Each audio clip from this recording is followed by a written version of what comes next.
Oke, standby, kamera ready, sound ready, 3, 2, 1, action. Jakarta Selatan mengungkap penipuan jual mobil online. Seorang ibu rumah tangga di Cengkareng, Jakarta Barat menjadi korban penipuan usai melakukan transaksi jual beli di salah satu Penipuan toko daring di marketplace dengan modus menjual telepon genggam.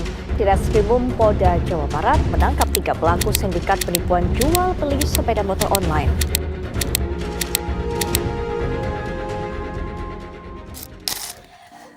Assalamualaikum warahmatullahi wabarakatuh.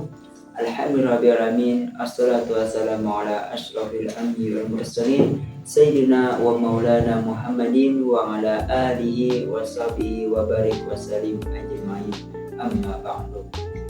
Alhamdulillahirrahmanirrahim.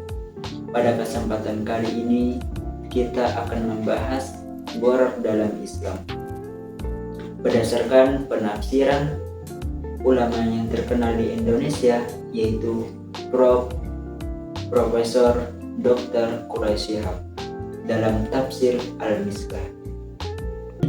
Sebelumnya, marilah kita mengenal biografi penulis kitab tafsir Al-Misbah dan juga tentunya kitab tafsir tersebut. Muhammad Quraisy Shihab lahir pada tanggal 16 Februari 1944 di Rapang, Sulawesi Selatan. Beliau adalah seorang cendekiawan Muslim terkemuka di Indonesia. Beliau merupakan putra keempat dari pasangan Prof. Abdurrahman Shihab, seorang ulama dan guru besar dalam bidang tafsir dan asma aburisi. Sejak usia dini, Quraisy Shihab telah menunjukkan minat yang mendalam terhadap studi Islam, khususnya Al-Quran. Hal ini dikarenakan pendidikan langsung dari sang ayah. Pendidikan dasarnya dimulai dari Ujung Padang, kemudian melanjutkan ke pesantren Darul Hadits Al-Faqihah di Malang, Jawa Timur, di bawah bimbingan Al-Habib Abdul Qadir Bil-Faqih. Di sini beliau mendalami tradisi Nahdlatul Ulama, terutama dalam bidang bahasa Arab dan ilmu-ilmu agama. Pada tahun 1958, di usia 14 tahun, Quraisy Shihab melanjutkan pendidikannya ke Universitas Al-Azhar Kairo, Mesir dengan jurusan tafsir di Usuluddin. Quraisy Shihab dikenal luas melalui karya-karyanya di bidang tafsir Al-Quran dan lain-lainnya.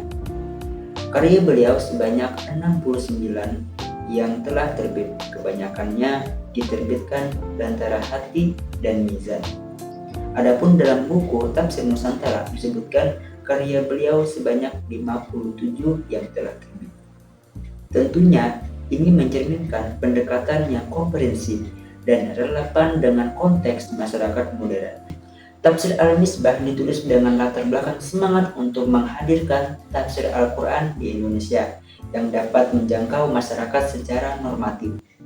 Quraisy Shihab merasa prihatin terhadap fenomena berkurangnya perhatian terhadap kajian Al-Quran di Indonesia, sehingga kitab suci ini tidak lagi dijadikan pedoman hidup atau sumber acuan dalam pengambilan keputusan.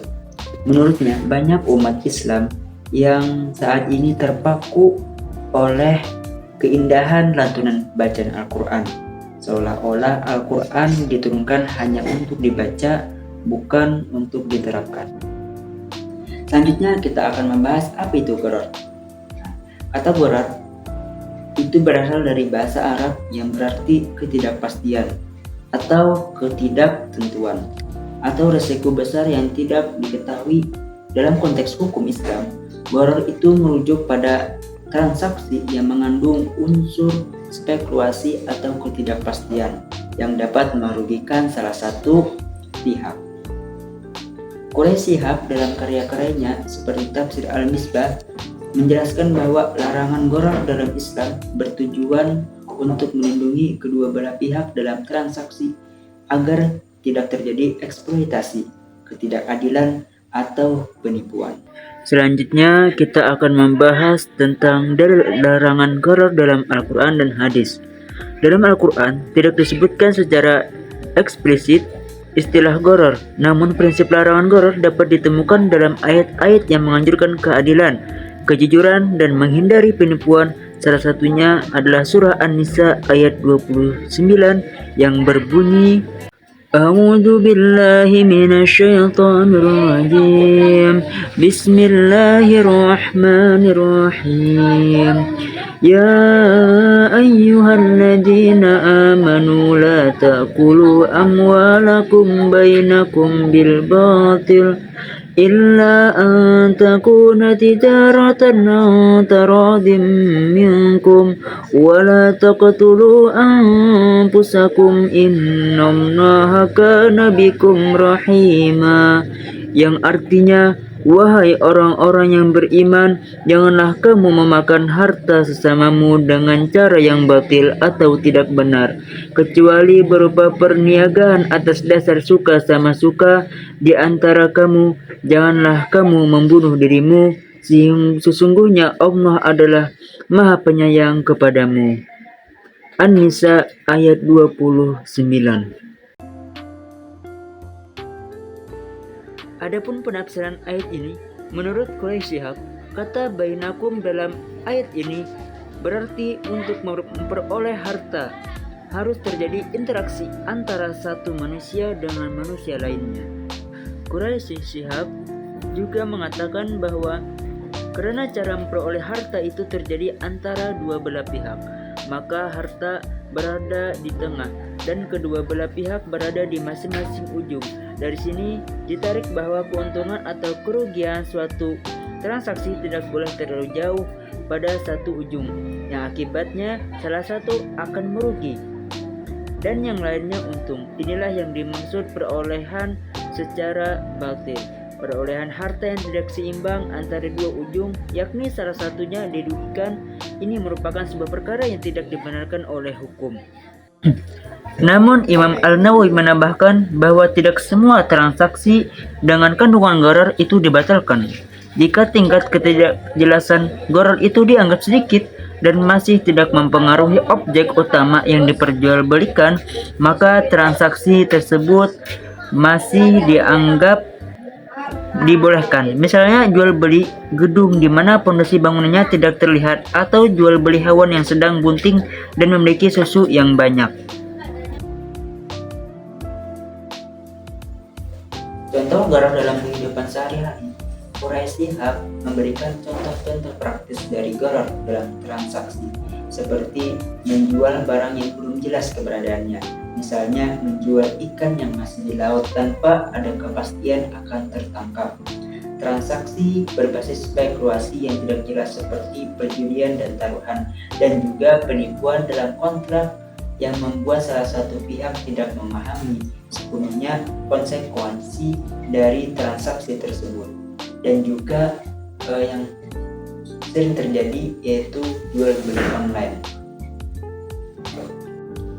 Lalu hikmah larangan gharar. Menurut Quraisy Shihab, larangan gharar adalah salah satu bentuk kasih sayang Allah Subhanahu wa Ta'ala kepada manusia.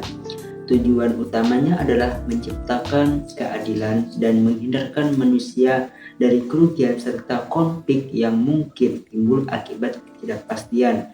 Dalam konteks ekonomi modern, prinsip ini menjadi relevan dalam memastikan bahwa transaksi berjalan secara adil dan transparan. Selanjutnya, relevansi konsep gharar di zaman modern ini. Di era sekarang, konsep gharar sering dikaitkan dengan keuangan syariah. Quraisy Shihab menekankan pentingnya memahami substansi larangan ini agar umat Islam dapat berpartisipasi dalam kegiatan ekonomi tanpa melanggar prinsip syariah. Sebagai contoh, investasi yang berbasis spekulasi tinggi atau kontrak yang tidak transparan dapat dianggap sebagai bentuk gharar. Sebagai umat Islam, memahami larangan gharar sangat penting untuk kita, untuk menjaga integritas transaksi kita dan juga memastikan bahwa semuanya dilakukan dengan penuh keadilan. Seperti yang sering diingatkan oleh Quraisy Shihab, Al-Quran itu mengajarkan kita untuk selalu berada di jalan Allah Subhanahu wa Ta'ala yang lurus, termasuk dalam bermuamalah. Semoga penjelasan kali ini dapat menambah wawasan kita semua. Saya akhirul kalam. Assalamualaikum warahmatullahi wabarakatuh.